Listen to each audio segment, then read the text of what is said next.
My name is Naomi Ellis. I'm 27, and I learned two things the Thursday before my lease deposit cleared.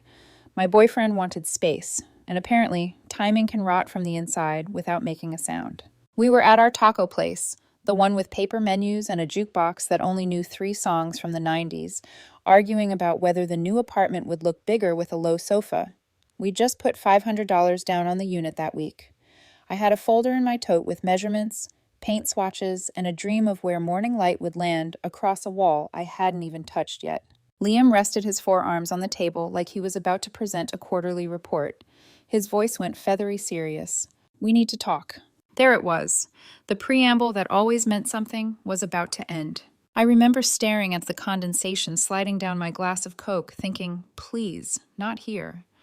But of course, it was there. Our usual booth, a Friday night crowd, the smell of fried tortillas and lime. "I just feel like we're in different places," he said, tone rehearsed, eyes darting anywhere but at me.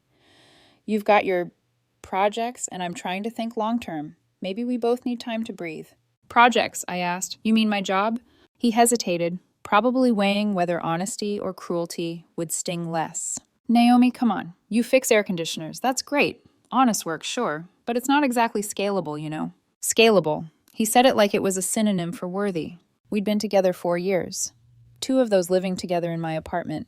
And now apparently the thing that made me proud, building something with my own hands, was a liability in his brand strategy for life. I swallowed the ache and forced a small laugh. "This is because I wouldn't post your new ad campaign, isn't it?"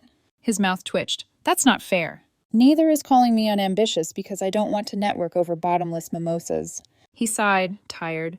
"Can we just have one night without turning everything into a fight?" The irony nearly made me choke. He was the one who'd started this. I didn't cry. Not then. I just sat there, hands in my lap, listening to the jukebox play Wonderwall, watching a group of strangers toast to something that probably wasn't love. When the check came, I paid. The next night was Liam's birthday party. 30 people, a curated guest list of colleagues and content creators he called friends. I spent the day stringing lights, arranging catering, polishing the glassware he'd never used before. He wanted classy but casual. Translation: expensive enough to impress his boss, but effortless enough to look like it hadn't been planned for weeks, which of course it had, by me. At 10 p.m., the apartment hummed with chatter. His coworkers talked about new product launches and engagement analytics. I hovered in the kitchen, refilling glasses, pretending not to notice when they called me the handy girlfriend. Then Megan, his coworker, maybe more than that once upon a time, asked about vacation plans. Liam laughed. "Vacation? Oh, we're not going anywhere. Naomi can't really afford it right now." The laughter that followed wasn't cruel exactly, just amused. The kind people share when they think you won't mind being the punchline. I stepped forward. "Actually, I suggested camping at the state park. You said you wanted Cabo." He rolled his eyes, tipsy confidence swelling. "Camping? Seriously? That's your idea of a vacation?" His friends giggled. Megan bit her lip like she wanted to stop, but didn't. "It's what we can afford," I said quietly, "if you want to keep your BMW lease." That was when he snapped. Wine glass in hand, designer shirt slightly untucked, surrounded by people he wanted to impress. "God, Naomi, you're such a worthless loser." The room went still. 30 pairs of eyes turned toward me. "Look at you," he continued, voice rising. "You crawl through attics fixing air conditioners for a living. Do you know how embarrassing that is when people ask what my girlfriend does? These people have careers. Megan's dating a surgeon. Kelly's husband owns 3 restaurants. And me? I have to say I'm with a glorified maintenance girl." The words hit like cold water poured straight down my spine. I should have walked away, should have screamed, but instead I just looked at him. Really looked. The way his eyes darted to gauge reactions, how his friends shifted, uncomfortable, pretending to sip their drinks. Something inside me broke, not like a bone, but like chains snapping. "You're right," I said softly. He blinked. "What?" "You're right," I repeated. "I am a worthless loser, to you." And with that, I set down my glass, walked to the bedroom, grabbed my wallet and keys. "Where are you going?" he demanded, half laughing, half panicking. "To stop being your loser." The room stayed frozen as I walked out. Behind me I heard him yell, "Naomi, don't be dramatic." Then quieter, almost pleading, "Naomi, wait." I didn't. Trevor didn't ask questions when I showed up at his door with mascara streaks down my cheeks and a duffel bag slung over my shoulder. He just handed me a beer and said, "Couch is yours." I remember sitting there, the hum of his old fridge filling the silence, thinking how strange it felt to breathe without someone evaluating the air quality. When I woke the next morning, there were 62 missed calls and a waterfall of messages from Liam. Baby, come home. I was drunk. I didn't mean it. You know how people are. You're overreacting. You humiliated me by leaving. You can't just walk away like that. Then, you abandoned me. My friends think you're unstable. You need help. I scrolled, expressionless, until my thumb stopped at the last one. We need to talk. I typed one reply. You're right, I was worthless. I'm working on that. Then I turned off my phone. By Sunday afternoon, I'd already mapped out the first week of Ellis Climate Systems LLC on a notepad Trevor found in his junk drawer. I'd been too afraid to start it before. Liam always said the timing wasn't right, that it was risky, that a business like that won't impress anyone. He was right about one thing. It wouldn't impress him, but it would feed me. It would free me. I didn't cry over him again. Not that night, not the next. I just kept hearing his voice in my head, worthless loser, and each time it pushed me to make one more call, one more plan, one more promise to myself. By Monday, I had filed for a business license. By Wednesday, I had a logo. By Friday, I had my first client, an old neighbor who needed her heating system replaced. Sometimes it doesn't take courage to leave, just one good insult and a door to walk through. Trevor's place smelled like old coffee and laundry detergent. By noon, I'd commandeered his tiny dining table, spreading out forms and sticky notes like a war map. He shuffled past in sweats, hair a bird's nest, and whistled when he saw the stack of to-dos. Either you're founding a company or planning a heist, he said. Both, I said, legally. He grinned, then sobered. You okay? Ask me after I buy a drill I can't afford. I tapped the notepad. Ellis Climate Systems. ECS. I'll file the LLC today, tax ID tomorrow, bank account by Wednesday. I already drafted a client email for people who've asked me about side work. Trevor pursed his lips, impressed. I'll make coffee. You build an empire. While the kettle boiled, my phone lit up. Liam again. The preview showed a carousel of apologies that curdled into accusations. You walked out. You embarrassed me. You made me look crazy. Then the pivot. I miss you. I love you. Come home. I muted notifications, opened a new tab, and finished the state registration. When the confirmation page loaded, an odd calm settled over me, like a ceiling fan finally balancing after months of wobble. ECS, we fix what's broken. The slogan wrote itself. By 3 p.m., Trevor and I were labeling boxes with a Sharpie, black letters bleeding into cardboard. Kitchen. Closet. Miejsk. It felt faintly ridiculous to pack the belongings of a man who'd called me worthless, like gift wrapping someone's tantrum. But this wasn't for him. It was for me. To end the orbit. I texted Liam one sentence. Your things will be ready by Saturday. Pick them up between noon and 3. 2 dots. Then, you can't kick me out. I have rights. I sent a photo of the lease with my name on it. No, you don't. Within an hour, he arrived at Trevor's, knocking in a rhythm that used to mean pizzas here. I opened the door and angled myself so he couldn't see inside. He looked rumpled in an artful way, like a campaign for cologne named Apology. Can we talk? We just did, I said, and gestured to the hallway where I'd staged 3 boxes and a laundry hamper. I'd labeled them bedroom, bathroom, random. I handed him a fabric pouch with his watch and cufflinks. I'm not going to fight you for anything. If you think something is yours and it isn't, take it anyway. I won't miss it. His mouth parted. He stared at the boxes like they were a magic trick. You're serious. You're the one who wanted space, I said. I'm giving it to you. He lowered his voice, stepping closer. Naomi, I was drunk. I didn't mean it. You know how I get around those people. It's performative. Everyone is posturing. I got carried away. Yeah, I said. You carried me away with you, in front of everyone. A muscle feathered in his cheek. You're overreacting. Then you should be relieved, I said lightly. Overreactions are short. For a second, he looked almost childlike, uncertain where to put his hands. Then his eyes cooled. You realize what you're throwing away? 4 years. We were building something. You were building a brand, I said. I was building a life. He glanced past my shoulder toward the sound of Trevor clanking mugs. Oh, so now you're living with him? I laughed, not kindly. Don't make this small. He exhaled. Fine, I'll grab the rest Saturday. Between noon and 3, I repeated. He took the boxes one by one, making a show of how heavy they were. At the elevator, he turned. We're having a baby. The hallway tilted, then righted. No, I said softly, we're not. He spread his hands. I'm serious. I didn't want to tell you like this, but you should have told my uterus last week, I said. It didn't get the memo. His ears flushed. You don't have to be crass. I have to be precise, I said, because precision is the difference between a lie and a timeline. Also, if we were having a baby, why did you call me worthless in front of 30 people? He worked his jaw. I panicked. I thought it would make you stay. Try flowers next time, I said, and shut the door. Trevor emerged, eyebrows at the ceiling. He told you? Yep. Men will invent biology to avoid accountability, he muttered, then handed me a mug. Here, drink this. Then teach me how to use your label maker. Saturday arrived humid and gray, air thick enough to press. At 12:10, a knock. Liam had not come alone. His mother, Diane, high cheekbones, low patience, stood beside him, flanked by his sister Ashley and two women from the party, one of them Megan, with a pitying smile. Naomi, Diane said, as if reciting from a manual titled How to Address Difficult Women, we're here to collect Liam's belongings. They're by the door, I said, stepping aside. Megan clicked in on narrow heels, gaze sweeping the place like an appraiser. Wow, she said. You really did all this yourself. It's almost like I fix things for a living, I said. Ashley picked up a box labeled kitchen and peered inside. Is this my brother's coffee maker? It's the coffee maker I bought, I said, but he can take it. Diane folded her arms.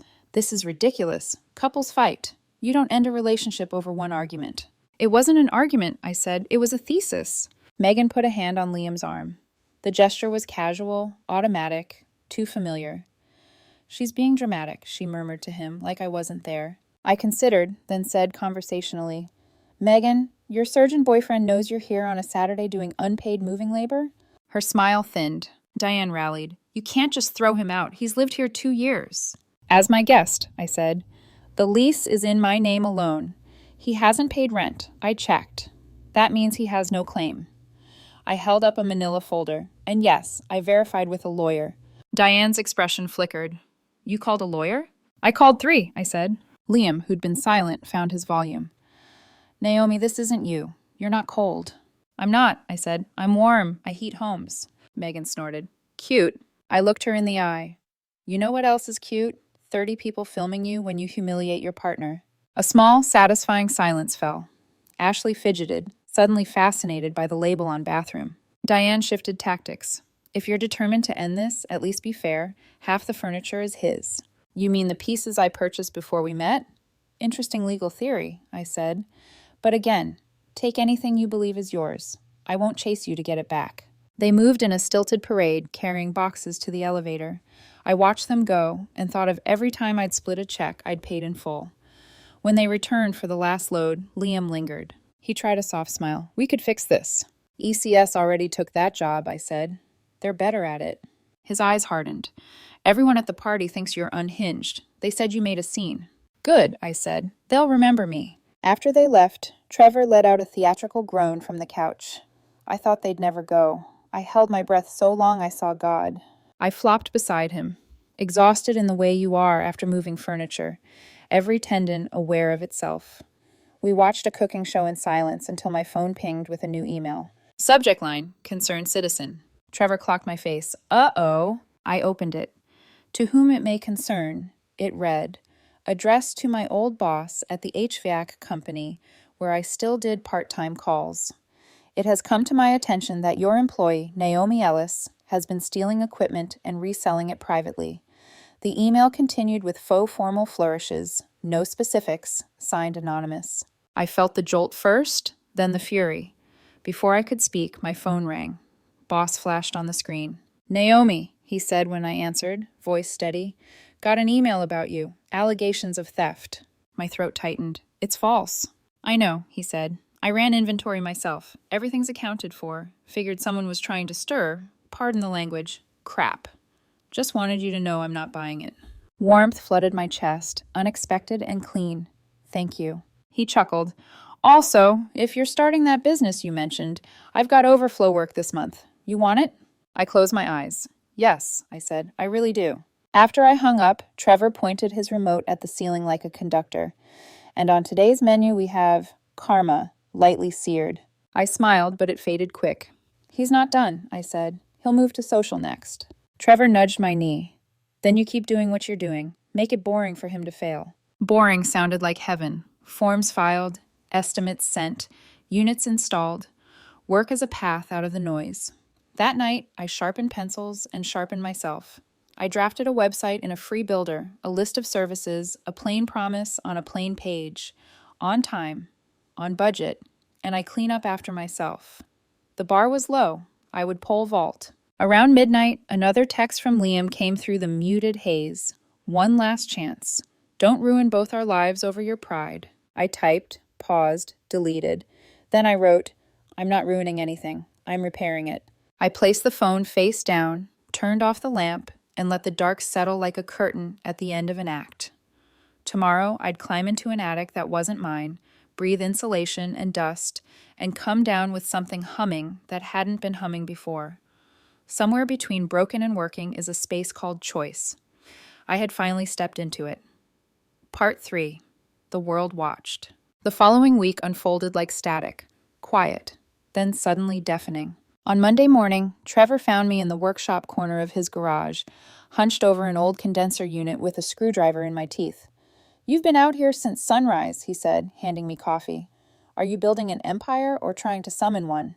Empires don't leak coolant, I said. This one does. He laughed, but when I looked up, I could tell he was studying me. The tired eyes, the smudge of grease across my cheek. You heard from him again? Not since last night. I wiped my hands on a rag. He's too busy narrating his victim arc online. Trevor raised an eyebrow. You mean... I handed him my phone.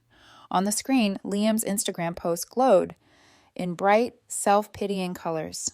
After 4 years, she left without a word. No explanation, no closure. This is what happens when you give too much to someone who doesn't know how to love back. The caption was long enough to be a novel. He'd framed it like I'd abandoned him mid-argument, painted himself as the heartbroken hero. Comments flooded in. You deserve better. Stay strong, King. Men get hurt too. Trevor scrolled further down. Jesus, he's really going for a redemption arc. Oh, wait for the sequel, I said. He posted on Facebook too. Said I was unstable, controlling, manipulative. Trevor handed back the phone. Do you want me to comment? No, I said. Let him dig. I didn't need to fight him online. The truth had better marketing. 2 days later, the truth went viral. It started with a message from Kelly, one of his coworkers I'd barely spoken to at the party. Hey, Naomi, I thought you should know. Some people recorded what happened that night. Attached were 3 short videos. The first showed Liam, wine glass in hand, laughing as he said, She fixes air conditioners for a living. Can you imagine? The second caught my voice, calm and unshaken. You're right. I am a worthless loser. To you. The third showed me walking out as everyone stared. My stomach dropped, but not from fear. It was something sharper, cleaner. Justice on replay. Within hours, the clips spread through group chats, then TikTok, then local gossip pages. Hashtags bloomed. #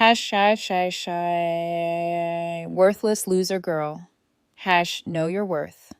# Naomi fixes things. By Thursday, my phone buzzed nonstop. Messages from strangers, clients, reporters. A woman from a home improvement podcast asked if I'd come on to talk about women in trades. Someone else offered to make me a logo for free. Trevor nearly spilled his beer when he saw the comments. You're trending. That's holy hell. 50,000 likes. I shook my head, still dazed. I didn't even say anything controversial. I just left. That's what makes it art, he said. By Friday morning, Liam's version of the story had collapsed under the weight of screenshots and eyewitnesses. His own friends began defending me publicly. Kelly commented under his original post, Liam, we all saw what happened. This is gaslighting. Another coworker wrote, She didn't humiliate you. You did that yourself. Someone named Derek, Megan's surgeon boyfriend, added, Imagine calling someone worthless while living rent-free in their apartment. The audacity. By noon, Liam had deleted the post, but it was too late. The internet remembers faster than regret. That same afternoon, I got a call from a number I didn't recognize. Hello, is this Naomi Ellis? A polished voice asked. Yes. This is Rachel from Human Resources at Luma Cosmetics. We're reviewing a matter involving one of our employees, Liam Carter. We understand there's footage circulating from a recent event. May we request a statement? For a second, I thought about saying no, But then I remembered him sneering. Do you know how embarrassing it is when people ask what my girlfriend does? I don't want to get involved, I said carefully, but I won't object if you use the recordings for your own review. That's all we needed to hear, Rachel said. Thank you for your professionalism. I hung up and exhaled, long and slow. Trevor popped his head in. That sounded official. It was, I said, HR. He grinned. Finally, a department that works faster than karma. Liam showed up at my workshop the next morning. I saw him through this window first, disheveled, eyes ringed with sleeplessness, shoulders tight. For a second, I thought he might apologize. Then he banged on the glass. Naomi, you got me fired. I set down my wrench, wiped my hands, and opened the door just wide enough for air. No, I said calmly. You got yourself fired. Those videos were private, he snapped. You had no right. There were 30 people at that party, Liam. 30 phones. Privacy ended the moment you hit public humiliation in front of a live audience. He flinched, eyes watering. You don't get it. They think I'm some kind of villain. I lost my job, my car, everything. You lost your filter, I said. The rest just followed. He pressed a trembling hand to his face. Naomi, I'm sorry. I mean it this time. I don't even know who I was that night. I believed him, in a way. He hadn't known who he was because he'd been trying so hard to be everyone else. I know who you were, I said quietly. Someone who thought I was beneath you. Someone who mistook kindness for weakness. He looked up. Can't you forgive me? Forgiveness isn't free, I said. It's earned. His voice broke. Please, I don't have anyone else. For one small, dangerous moment, I felt it. The ache of 4 years, the echo of his laugh when things were still good. But then I remembered the sound of glasses clinking as he called me worthless. I wish you luck, Liam, I said. Really, but I'm not the one who can save you. He stepped back, eyes hollow. You'll regret this. No, I said. I already did. He left without another word. I locked the door behind him, leaned against it, and felt my pulse slow to something steady, something human again. That night, I updated the ECS website. Tagline, we fix what's broken. Below it, a testimonial section with one entry. She's professional, efficient, and doesn't talk down to you. Kelly R. By Sunday, 3 new clients had booked consultations. Monday brought a call from a medical office needing a new system installed. And Tuesday, because irony likes a stage, I got a text from Megan. Hey, Naomi, you probably hate me, but I wanted to say something. After you left that night, we all talked. Liam spent 2 hours trashing you. But the more he talked, the more we realized you were the one keeping him afloat. He told us you paid for everything. When we called him out, he turned nasty, called me a gold digger, insulted everyone. You dodged a bullet. Then a second message. Also, my boyfriend's clinic needs a full HVAC upgrade. Interested? I stared at the screen, smiling in spite of myself. Send me the specs, I replied. Trevor, reading over my shoulder, let out a low whistle. Poetic justice with a purchase order. Not justice, I said, sipping my coffee. Just balance. Still, I couldn't help glancing out the window every so often, half expecting to see Liam's reflection there, hollow-eyed, still reaching for something that wasn't his anymore. But he never came back. And maybe that was the first real gift he'd ever given me. Part 4. Worth more than you thought. It's strange how silence changes texture once the chaos leaves with it. A month after the party, the quiet in my apartment wasn't heavy anymore. It was clean. The hum of the refrigerator, the click of my boots on tile, even the clink of a wrench hitting concrete.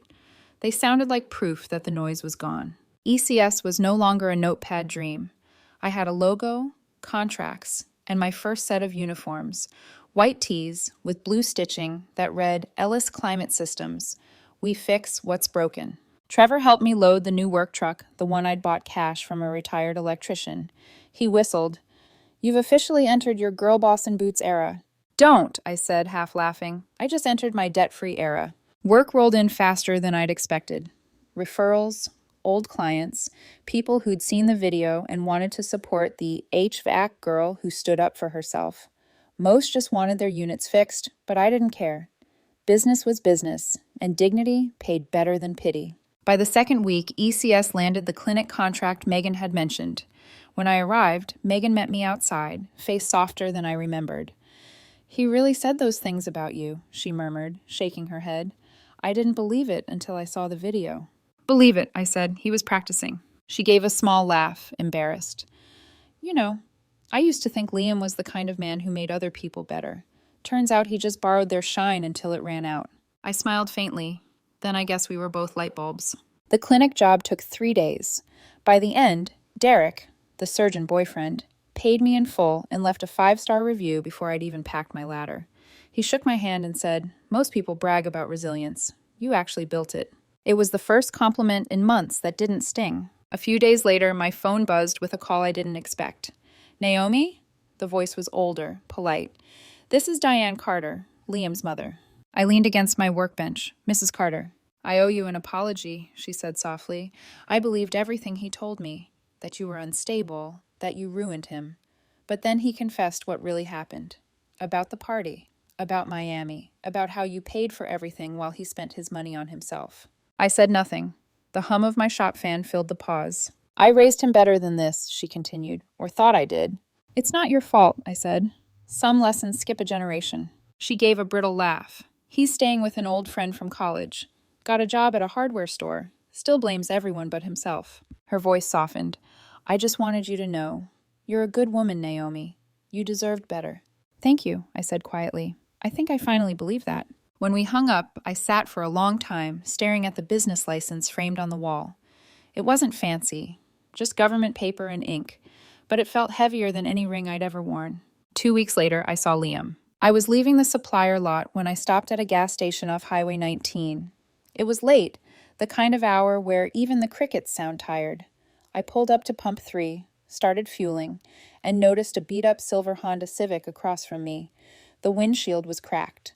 One headlight was patched with tape. He stepped out, thinner than before, eyes shadowed. When he saw me, his mouth opened. A reflex, not a plan. I glanced up from the pump. "Hey," I said, neutral. He hesitated. "Hey." For a few seconds, the air between us held everything we hadn't said. The laughter, the insult, the quiet walk out of that apartment. He looked at the logo on my truck, Ellis Climate Systems, and let out a small, humorless laugh. "You actually did it." "Yeah," I said. "I fix things now." His lips twitched. "You were always good at that." He wanted me to fill the silence, but I didn't. I finished fueling, replaced the nozzle, and shut the cap. When I looked back, he was staring at the ground. "I'm sorry," he said, "for everything." I nodded. "I know." He looked up. "That's it?" "What else is there?" I said softly. "You told me what I was worth. I just finally agreed with you and adjusted the math." I climbed into my truck. He stepped forward as if to stop me, but didn't. For once, he didn't know what to say. The engine hummed to life. I rolled down the window. "Take care of yourself, Liam." He tried to smile. "You too." Then he turned toward the car and I drove away, into the quiet, into the life I'd built from the ashes of a sentence. 2 months after the party, ECS was booked through next quarter. Trevor officially came on as my first employee, mostly because I needed someone to handle calls while I crawled through ductwork. On Fridays, we'd close early, eat takeout on overturned buckets, and laugh about things we couldn't fix, like people. One evening, as we packed up, he asked, "You ever think you'll date again?" "Eventually," I said. "But next time I'm starting with a background check and a wrench test." He chuckled. "What's a wrench test?" If he can't tell the difference between a half-inch socket and a commitment, he's not for me. We laughed until the sun dipped behind the garage, painting the walls gold. The next morning, I received one final message. "Unknown number. Heard you're doing well. I'm happy for you. I know you'll never forgive me, but I wanted you to know I learned my lesson." I stared at the text for a long time, thumb hovering. Then I set the phone down. Some lessons didn't need confirmation receipts. Outside, the wind shifted, carrying the faint smell of rain. I closed the shop door, switched off the lights, and whispered the same words I'd said to myself that first night on Trevor's couch. Sometimes you have to stop fixing other people to realize you were never broken. As I locked up, the sign on my truck caught the last strip of sunlight. ECS, we fix what's broken. And for the first time in a long time, I knew exactly what I was worth.